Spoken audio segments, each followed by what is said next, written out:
Здравствуйте, уважаемые телезрители! В студии Арифа Кабба. Это еженедельная передача «Вокруг Абхазии» о самых ярких и важных событиях в мире во внешней политике нашей республики, о серьезных имиджевых мероприятиях и о многом другом. Пожалуй, начнем.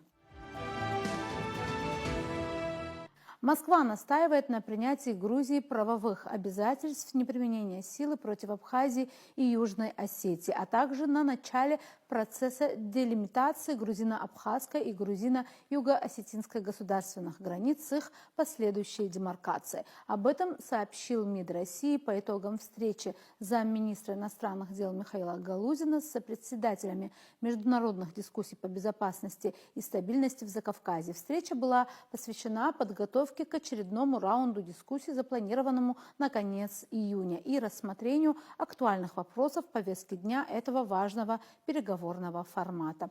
С российской стороны была акцентирована императивность практической реализации ключевой задачи дискуссий по обеспечению прочной безопасности Абхазии и Южной Осетии, отметили в МИД России. В переговорах приняли участие спецпредставители Евросоюза по Южному Кавказу Магдалена Грона, представитель ООН Джихан Султаноглу и спецпредставитель действующего председателя ОБСЕ по Южному Кавказу Кристоф Шпетти.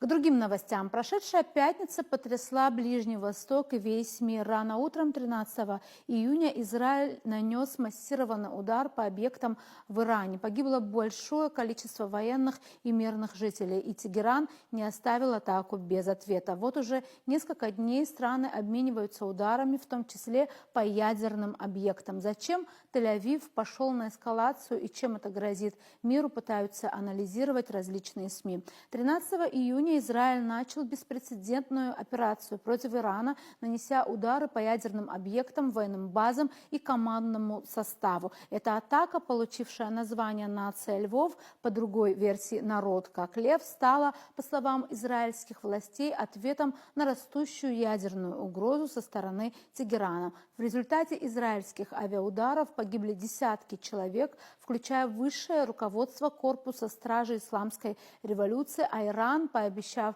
жестокое возмездие, вышел из переговоров по ядерной программе. Если обратиться к истории, противостояние Израиля с Ираном продолжается с 1979 года, с тех пор, как в Иране свергли шахский режим и к власти пришло шиитское духовенство во главе с аятоллой Рухаллой Хамейни. Он заявил, что Иран не признает существование государства Израиль и обвинил его в оккупации исторически арабских земель. Сионизм же объявили российской идеологией. Через 10 лет Хамейни сменил аятолла Али Хаминеи. Он назвал Израиль раковой опухолью региона и призывал начать против Тель-Авива священную войну. При этом до исламской революции страны считались союзниками. С приходом к власти режима аятолл Иран разорвал отношения с Израилем и начал развивать идеологию на основе экспорта исламской революции. Начиная с 1980-х годов Тегеран создавал вокруг Израиля целую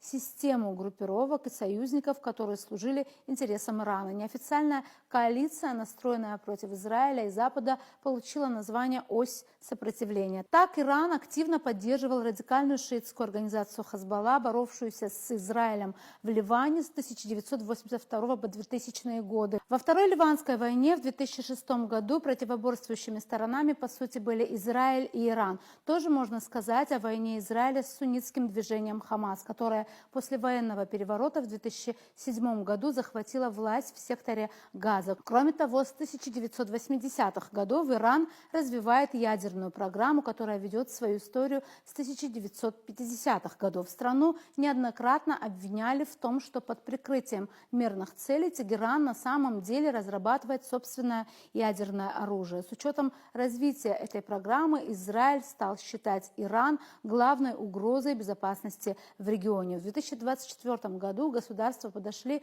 к прямому военному столкновению. В апреле 2024 года Израиль атаковал консульство Ирана в Дамаске, убив 2 генералов. В ответ Тегеран выпустил более 300 ракет и дронов по Израилю. После этого Тель-Авив нанес удар по Исфахану. В июле Израиль ликвидировал лидера Хамас Исмаила Ханию, в сентябре главу Хазбаллы Хасана Насраллу. А в июне 2024 2025 года Израиль инициировал операцию «Нация львов». Несмотря на то, что Израиль и Иран наносят по территории друг друга серьезные удары, о полномасштабном столкновении пока речи не идет. Однако риск, что война между странами начнется, очень высок, заявил в беседе с Лентой.ру политолог, эксперт по проблемам стран Ближнего Востока и Кавказа Станислав Тарасов. Кроме того, как стало известно The Wall Street Journal, Израиль планирует атаковать Иран на протяжении 2 недель. В воскресенье 15 июня в Омане должен был состояться 6-й раунд переговоров США и Ирана по ядерной сделке. Ожидалось, что после этого Израиль и атакует Иран, но только в том случае, если он не подпишет соглашение. После атаки 13 июня член комиссии по национальной безопасности и внешней политике страны Алаэдин Баруджери усомнился, что переговоры возможны. Вечером, уже после ответа Ирана, глава МИД страны Аббас Аракчи заявил: «Мы находились на дипломатическом пути, проводили консультации с оманскими коллегами по поводу участия в новом раунде переговоров с представителями США. Однако агрессия сионистского режима вынудила нас сойти с дипломатического пути». Конец цитаты. Некоторые эксперты полагают, что настоящий мотив атак Израиля на иранские объекты – смена власти. Таким прогнозом поделился, например, российский политолог Сергей Марков. Начнется подготовка к свержению власти мулл в Иране. Участвовать будут и США, и Европа, и Израиль, и арабские страны. Госпереворот в Иране будет идти по линии поддержки либералов во власти и по линии поддержки иранских оппонентов режиму из-за границы. Иран будет разделен, написал он в своем телеграм-канале. О том, что целью Израиля является именно смена режима в Иране, говорят и в администрации США, сообщает CNN со ссылкой на источники. Этот вопрос, по данным телеканала, в Израиле изучают уже давно.